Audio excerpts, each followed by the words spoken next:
A scary landing leads to a long night for the Badger men's basketball team. They left Baltimore last night and didn't get home until just a few hours ago. Sports Director Jay Wilson joins us now with more on this travel nightmare. Jay. Happy to say it ended well, but it took a while to get there. We all have our travel nightmare stories, and the Badger men's basketball team has a real doozy tonight. It started just after midnight in Baltimore and didn't end this afternoon just before 2 o'clock when they arrived safely in the snow in Madison. Their original flight from Baltimore was forced to make an emergency landing in Pittsburgh after the pilot noticed some funny readings on his instruments and landed as a precautionary measure.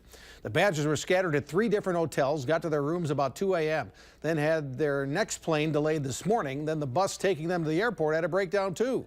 So when the first plane started descending, was it scary?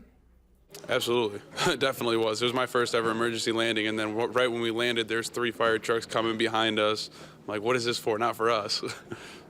But thankfully it's done, and we're in Madison now. For having an emergency landing at 1 in the morning, Coach Ryan handled it great, and he was trying to be helpful in terms of what our next plan was going to be for that night, and also doing what he does best and providing comic relief and quoting Airplane, the movie, which is one of his favorites. And he just deadpanned out of nowhere. Picked a bad day to stop sniffing glue. And I'm not sure our players caught the reference, but most of us did. It was also a script out of another movie, Planes, Trains, and Automobiles. The team was never in any imminent danger. The trouble was described as having a check engine light come on in your car.